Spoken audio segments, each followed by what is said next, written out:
Bonjour, j'espère que vous allez bien. Je voulais faire une vidéo rapidement par rapport à un accident qui a eu lieu hier. Donc déjà c'est un accident, donc c'est plutôt une mauvaise chose, d'accord. Je vais vous faire comprendre un concept important dans cette vidéo. Donc il s'avère que il y a eu un accident sur l'A115 que je connais bien. C'est une autoroute du Val d'Oise que j'ai beaucoup emprunté, que j'emprunte toujours beaucoup quand je suis en France, puisque moi je suis originaire d'Île-de-France et plus précisément du Val d'Oise. Donc je connais très bien cette route. Et hier, il s'avère que une Ferrari FF a eu un accident sur cette portion d'autoroute bien connue des Val d'Oisiens. Et du coup, la voiture a heurté le terre-plein de plein fouet et la voiture, a priori, elle est irrécupérable, mais le conducteur, heureusement, est indemne. Et donc, du coup, la Gazette du Val d'Oise, qui est un journal local que je connais bien aussi, puisque quand j'étais petit en primaire, eh bien, j'étais camarade avec Anne, peut-être que Anne regardera cette vidéo, qui était ne serait-ce que la fille du directeur de la publication. Donc voilà, vous savez, c'est une petite communauté, le Val d'Oise, Pontoise, Bessancourt, la 115. Voilà, tout le monde connaît un petit peu son quartier, son coin, les gens, tout le monde se connaît, vous voyez ce que je veux dire. Mais, et voilà, vous allez comprendre un truc. Et donc du coup, ils ont également écrit un article, ou posté l'article sur la page Facebook de la Gazette du Val d'Oise. Je vais vous mettre le lien juste en dessous. Et il y a eu plus de 200 commentaires. Et ce qui est intéressant, moi, ce qui m'intéresse surtout là-dedans, c'est de voir un petit peu les commentaires des gens. Donc on va aller voir vite fait quelques commentaires. J'espère qu'il avait son permis. Bon, il a réussi à planter la seule Ferrari 4 roues motrices, ce qui est faux, puisqu'il y a d'autres Ferrari 4 roues motrices. Bref, ça c'est un problème d'expertise. C'est ça de croire qu'on sait conduire. C'est ça de croire qu'on sait conduire. Mais écrit d'une manière où t'as ton œil qui saigne et le bécherel aussi qui, qui se retourne dans sa tombe. Bref, on n'est pas là pour critiquer encore une fois, même si on a envie. Parce que moi j'aime les voitures, mais j'aime surtout les gens. D'accord. J'aime surtout les gens, que ce soit des riches ou des pauvres. J'aime tout le monde. Donc, suivez-moi. Donc, c'est ça de croire qu'on sait conduire. Euh,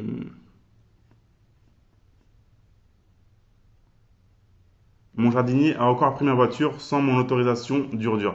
Ça, c'est une blague qui ressort souvent de dire ah, mais c'est ma voiture, moi tu me la rends, tu me l'as prêtée. Hein. Vous savez qu'on a une belle voiture. Souvent, on vous dit ça ah, tu me l'as encore emprunté sans me demander. Hein. C'est une blague. Mais c'est une blague que j'aime pas trop parce qu'en fait, c'est une blague qui insinue ah, moi je pourrais jamais avoir ça. Donc, je fais cette blague-là du style ouais, c'est à moi, du style je fais semblant.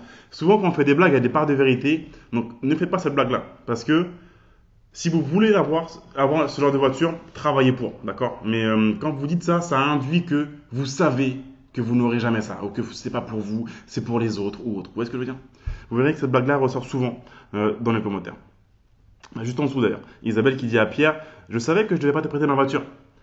Marie qui dit, je serais dégoûté à sa place. Effectivement, moi aussi. Prenez le bus ou le RER, ça épargnera le dérangement, merci. Ok. Euh, C'est ça quand on ne sait pas conduire. Voilà, c'est quoi le rapport en fait? Bon, c'est ça quand on ne sait pas conduire, on ne sait pas ce qui s'est passé. Peut-être que la personne a fait un AVC, on ne sait pas, elle a eu un malaise, peut-être qu'il y a eu un objet sur la voie qu'elle n'a pas réussi à éviter ou qu'elle a voulu éviter. On ne sait pas en fait. Peut-être qu'effectivement c'était un chauffeur qui roulait très vite. Ou peut-être pas en fait, parce qu'il y a plein de gens qui ont des Clio ou des Peugeot qui sont aussi chauffeurs qui roulent très vite aussi. Ça n'a absolument rien à voir en fait. Donc c'est ça quand on ne sait pas conduire. Tous les propriétaires de Ferrari ne disent pas qu'ils savent conduire, ça n'a rien à voir. Il y a Olive, mon pote, du coup, un de mes potes du Val d'Oise, qui est lui aussi un entrepreneur, qui dit la Gazette du Val d'Oise ferait mieux de faire un article sur ce virage qui est dangereux, où il y a une voiture sur le toit et dans le mur tous les 2 jours, plutôt que de montrer le rêve d'une personne qui s'est envolée dans ce terre-plein et surtout mettre en alerte en fait les gens qui empruntent ce tronçon tous les jours parce qu'effectivement c'est très dangereux tous les 2 jours, il y a un accident.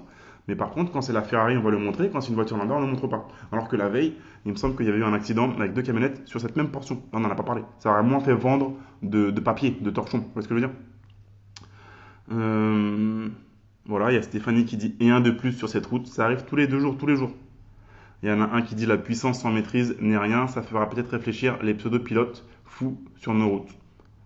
Oui, c'est vrai, mais peut-être que la personne, encore une fois, elle roulait normalement, et c'est pas parce qu'elle avait une Ferrari que c'est forcément un pilote et qu'elle roule forcément vite.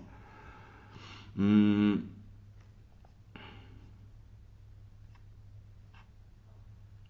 MDR, encore un charlot. C'est limité là-bas. Ok.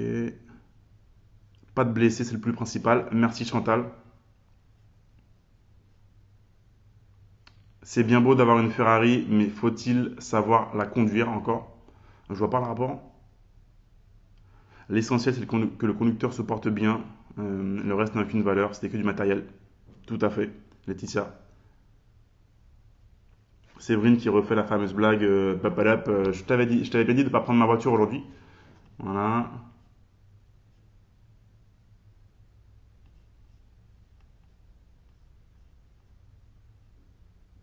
Ah, il y a Megan qui dit c'est pas le mec que tu suis sur Instagram et Steven qui répond non mais non il a pas cette voiture là.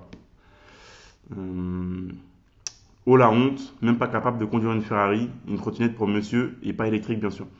C'est pas une question de honte en fait. Bref, je vous invite à lire tous les commentaires, c'est assez ouf. Ils sont en dessous de la vidéo et vous connaissez peut-être les quatre accords Toltec qui sont un petit peu des grands principes. Il y en a un d'eux qui dit ne faites pas de suppositions.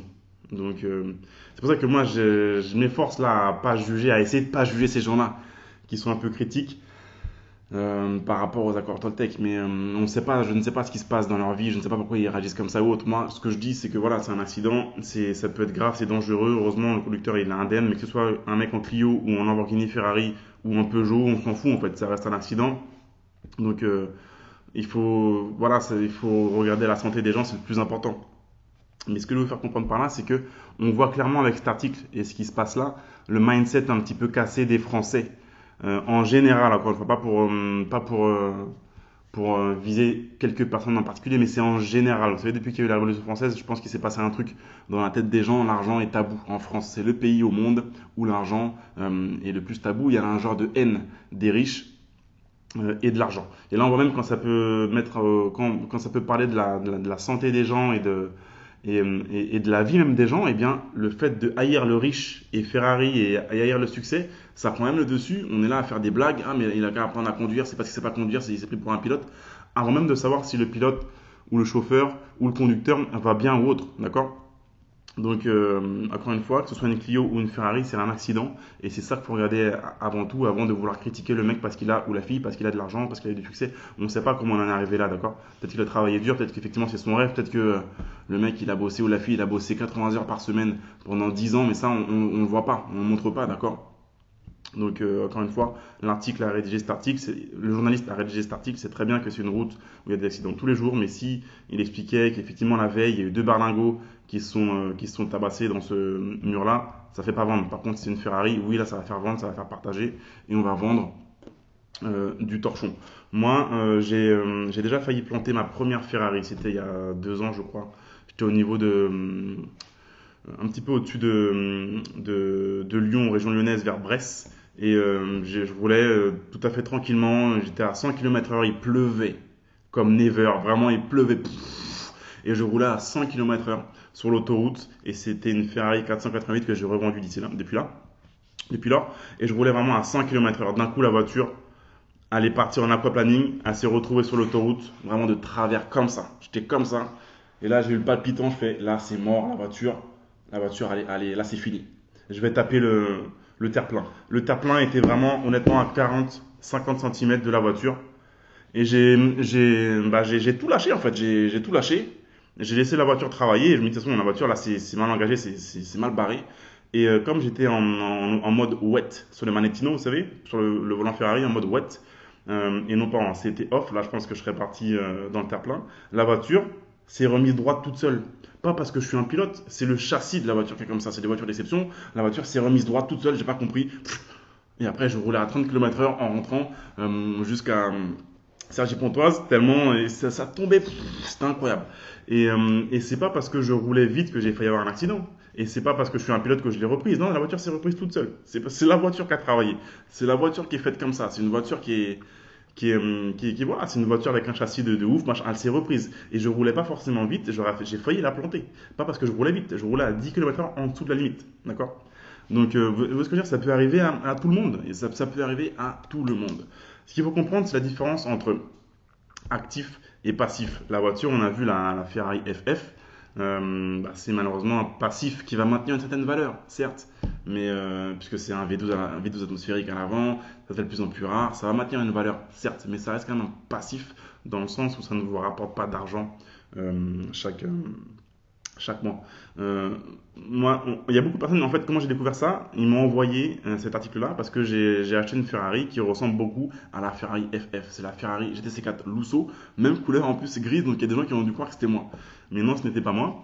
Et ce que je veux dire, mais j'ai conscience que c'est des gros passifs, c'est des jouets, d'accord? Et donc, du coup, un actif, qu'est-ce que c'est? Ça vous met de l'argent dans votre poche chaque mois. Un passif, ça vous prend de l'argent dans votre poche chaque mois. Un passif, ça peut disparaître comme ça. Là, on voit un accident, même s'il y a des assurances. Honnêtement, les assurances, souvent, elles sont, voilà, ça va être compliqué. Il faut voir ce qui s'est passé, machin. Ça va mettre beaucoup de temps à récupérer. Quelle valeur? C'est compliqué. Donc, un passif, ça peut disparaître comme ça, alors qu'un actif, c'est là, c'est du tangible, c'est solide. D'accord? C'est ça la différence entre actif et passif. Et ce que j'aime davantage, c'est d'abord acheter des actifs qui vont ensuite financer des passifs. D'accord? Donc, actif d'abord et jouer comme la Ferrari FF après. Donc, si vous avez le bon mindset, d'accord, le bon mindset, pas comme les personnes qui sont là justement à dire ah mais parce qu'ils se prenaient pour un pilote ou autre, ah mais machin. Si vous n'avez pas le mindset de la personne anti-riche ou autre, la personne voilà, qui a envie de se bouger, qui se dit que donc voilà si ces gens-là ont pu le faire, moi aussi je peux le faire, je vous invite à lire ma bande dessinée, ma BD, Parking Attitude. Donc c'est une BD sur l'enrichissement personnel et plus particulièrement sur l'investissement dans les parkings, justement, ce qu'il y a en dessous de la voiture, en dessous du passif, ça peut être un actif, d'accord? Moi, c'est comme ça que j'ai commencé l'immobilier, c'est grâce aux emplacements de parking. Et donc, dans cette bande dessinée, vous aurez des planches de BD qui vous font travailler sur votre cerveau créatif, des émotions, afin d'apprendre vraiment les principes clés de l'enrichissement personnel, et vous aurez une partie plus analytique où on parle de rentabilité, de rendement, trouver la bonne affaire, etc. Donc voilà, il y a un lien aussi qui se trouve quelque part sur la page. Vous pourrez accéder au site où vous pourrez recevoir chez vous Parking Attitude. Donc c'est ma bande dessinée sur l'enrichissement personnel au format physique. En tout cas, voilà, la bonne nouvelle c'est que moi, la personne n'a rien, c'est le plus important. Encore une fois, il faut que vous m'aidiez à essayer de casser ce truc de l'anti-riche en France. À un moment, ça commence vraiment à devenir pénible. Il y a des bonnes personnes qui sont riches, il y a des bonnes personnes qui sont pauvres, mais croyez-moi, il y a aussi des trous de balles qui sont riches, mais il y a aussi beaucoup de trous de balles qui sont pauvres. Ça n'a absolument rien à voir.